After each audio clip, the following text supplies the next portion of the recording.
historically, the fashion industry was not created for people of color.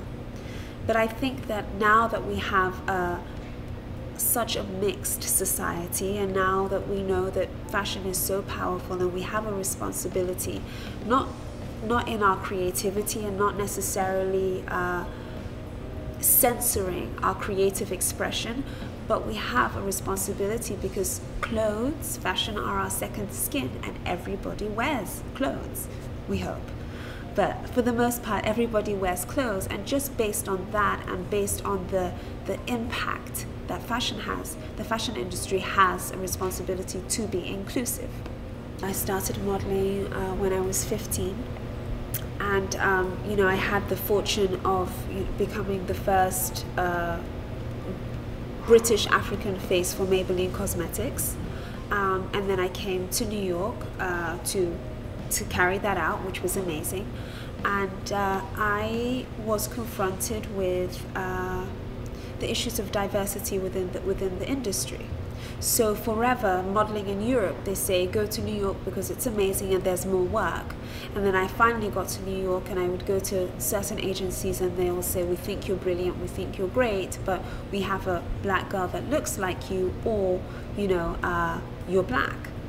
And just having the personality that I have, I definitely, it hurt me, but I definitely pondered on it, and then I decided that I wanted to go to journalism school because I knew that I didn't necessarily have the credentials to be able to ask the questions that I wanted to ask as a model, so I decided to become a journalist.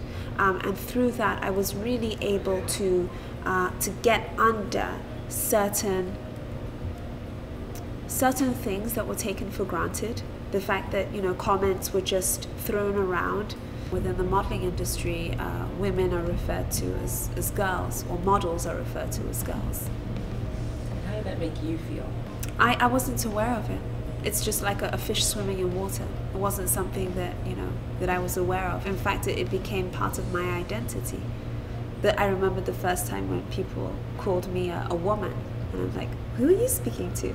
Because I think that there's a certain level of control that one can exert if it's a girl. Once it's a woman that you're dealing with, there's some sort of equality that needs to take place.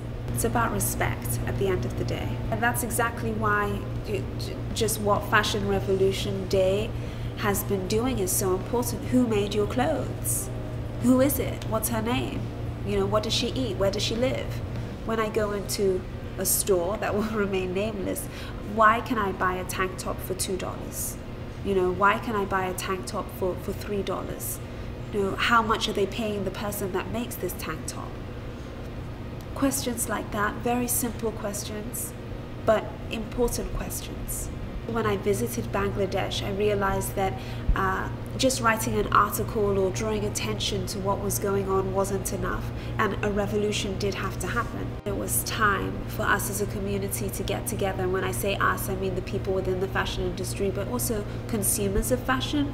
That means everybody, to get together and take a stand for issues that were happening within the industry, such as Rana Plaza. The impact for me was putting a face to the people that create my clothes, the clothes that I wear. And also, I realized that I had to be a lot more conscious about what I was consuming. Let's talk about humans. Ask a mother if she would want her child working in a factory. A mother from the United States, if she'd want her child working in a factory, in poor conditions. It's a human issue.